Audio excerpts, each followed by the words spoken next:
Thanks very much, and great to be here. Thanks for the invite. I suppose that before I get into some of the detail, I'm not going to speak for an awful long time. I think we need to have a discussion time as well. I'm the warm-up for Rick, all right, so bear with me on that. Brian didn't mention, I don't think, that apart from all the experiences he had to date, he's now a board member of Shine and doing a very valuable job in terms of supporting how the organisation is moving on. Just some brief history. Shine is a mental health voluntary organisation, so it sits in the same place as GROW, Aware, Mental Health Ireland. There's other organisations like that as well. They're national organisations. We'll be 40 years old next year.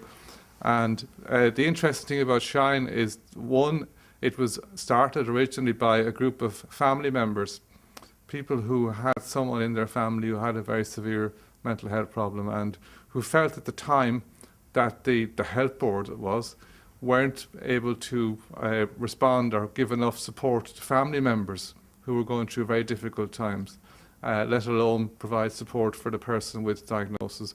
And originally that group of family members were all families where there was someone with a diagnosis of schizophrenia. So what was started was an organisation called Schizophrenia Ireland, or the Schizophrenia Association of Ireland. Is rebranded in 2008 into Shine, but we essentially still provide support for people who have very difficult mental health histories and diagnoses, and their family members, and that's an important thing to remember. So if you look at what we do on the ground, you see that we support not only people using mental health services themselves, but also their family members separately and together in various ways. So that's what Shine does. One of the things we're very conscious of, and particularly with very severe mental health issues, is that apart from the condition itself, people live with what has been called stigma. This idea that you're different, that you're devalued, that you're in some way inferior to other people. And many people with severe mental health problems will tell you that I've lived with a condition, I've been treated, I have made some degree of recovery, maybe I've made a really, really good recovery, but I'm still living with that history and living with that sense that I'm different. And it shows itself in terms of how people react in the community. Many people wouldn't disclose that they've had a mental health problem because they're afraid of being ridiculed. They're afraid of being discriminated against by, say, employers or potential employers. They're afraid of how their friends, their social network would feel, sometimes how their family feel about it. So there was an awful lot of silence, and Ireland was famous for not talking about many things, but one of the things it didn't talk about until very recently was mental health and mental ill health and all that stuff that goes on. Those of you who know your history well know that we developed a mental health service in Ireland which was essentially borrowed from and created by the British system back in the 18th century.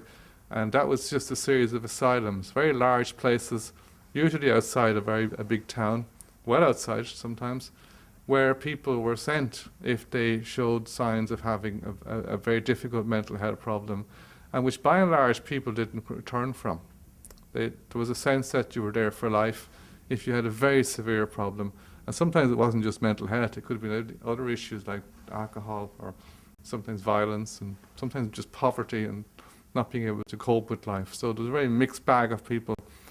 Brian referred to Planning for the Future in the 1980s, which was a policy, not the first, but probably the most active one, which attempted to say, well, we need to move on now from these large hospitals.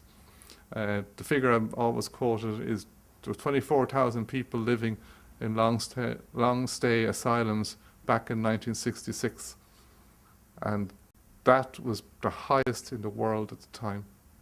In fact, I heard someone talking about it yesterday, saying it was higher than what the Soviet state had in place, where they used to use asylums for incarcerating not just people with mental health problems, but people with political views that were different to the Soviet system. So, in fact, we topped the poll in terms of the number of people that we had in these homes. They were quite benevolent. There were places people lived their lives, but they were good places. They were institutions. Planning for the Future that Brian was talking about kick-started that process of people moving out of those houses, those hospitals, into much smaller community-based services. And he's right, and I'm always shocked when I hear it, that it sometimes takes so many years for something to happen. 21 years. 21 years. It's a hell of a long time once a decision is made for something to end up, to materialise at the other end. And I suppose that's something I want to come back to in a minute about Irish policy. We take an awful long time to get from A to Z when we're talking about change. Anyway, the last 20 or 30 years has been a transition from those very large hospitals to what's now essentially a community-based service. And in fact, there are no large mental health institutions operating now. There are a small number of people, there are less than 100, who are living in small units in some of the old hospitals, but they've been refurbished, and they're people who probably wouldn't or shouldn't move anyway, because they're quite dependent and quite old. And it's agreed, I think, by everybody that it would be wrong to try and force them into anything else. So we have moved on dramatically in terms of what appears on the landscape, say in the 1970s and 80s, to what's out there now in terms of mental health care services. But of course that causes a whole new set of problems, which we can talk about in a minute. The policy that came into place after Planning for the Future, which was in 1984, which succeeded it, and which is now the policy, is Vision for Change, which was developed in 2006, launched in 2006, developed over a 3 or 4 year period. What's very interesting about that policy, if you're an anorak around policy, is that it was actually formulated by a small group of people, 21 people, and I was one of those people. I'm very proud to be involved in it from the voluntary sector. But more importantly, the people who wrote the document, the scribes, the architects of it, wasn't that 21 people. It was about 300 people who were involved in various working groups managed by that small group. And many of those people were users of services, or were family members, or were outside of the usual suspects. They weren't all nurses, doctors, civil servants, and so on. There was a real mix of people. In fact, I've chaired 2 groups. One of them was of users, and one was of families, and there was another group of people from work environments and so on. So there's various groups of people. So what Vision for Change is some sort of consensus about the future. And what it basically says is that we should have mental health care services which are firstly built around the person-centred, that they're localised, that you go to your own local community to get served, that they are community-based, obviously, not institutional, that you should use them for the minimum period of time and try and return to your ordinary life without the support, and that they're recovery-focused, in other words, that they're driven to make you better, not to keep you in the system, and that they're also providing multiple interventions.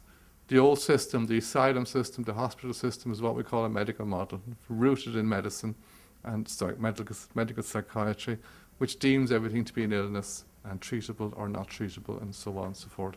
And the treatment is usually some sort of medical intervention, mainly drug therapy, medication.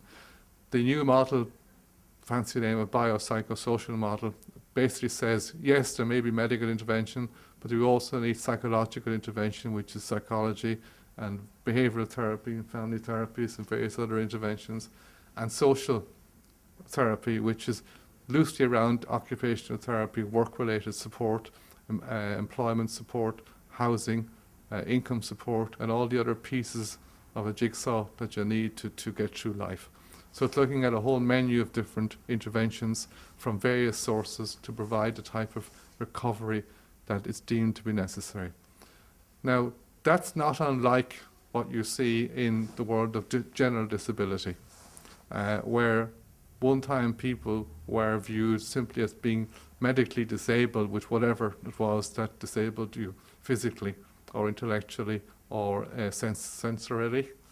But now, I think the phrase that's used is the social model, which you're all familiar with, I'm sure, which is really looking at the person in the context of where they live and how they live and what you need to do in that environment to make that life useful and of a good quality. So you're talking about adaptation, social income, changing systems, and so on and so forth, which is all well established, mostly.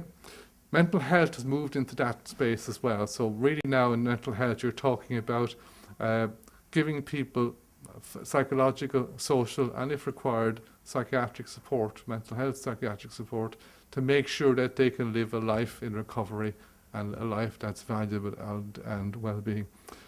Anyway, to get back to the stigma issue, one of the things that Shine did to try and highlight the fact that it wasn't just about an illness but about a social situation was created a stigma reduction project called SeeChange, SEE. There's now a website, seechange.ie, where you can find out all you ever need to know about it. And part of that project is the idea that we wanted to change people's attitudes and behaviours about mental health problems. And mental health issues, and we wanted to start the conversation, which is one of the slogans, and really understanding that in order to break down the barriers around mental health, what you need to do is get people talking about it, having that conversation, getting people to acknowledge that mental health is an issue, that sometimes people's mental health deteriorates, that can be fixed often, and that people can come back to some sort of ordinary life for themselves. So it's about that idea of changing attitudes and behaviours, and SeeChange is behind a whole range of different actions, which I won't go into detail because they're too long and too detailed. One of the things we do is the Green Ribbon campaign, which is about highlighting the issue in a symbolic way every May, where we give away green ribbons, which I'm ashamed to say I don't have. So the two lads came in this morning, so I said, that's fine, they have them. It's basically a symbolic gesture. It's asking people to wear the green ribbon to acknowledge, one, mental health issues, and two, the stigma around mental ill health, and to support us in that process. So it will roll around again in May of next year. We unashamedly borrowed it from the pink ribbon idea, which was around breast cancer and how people can support that idea.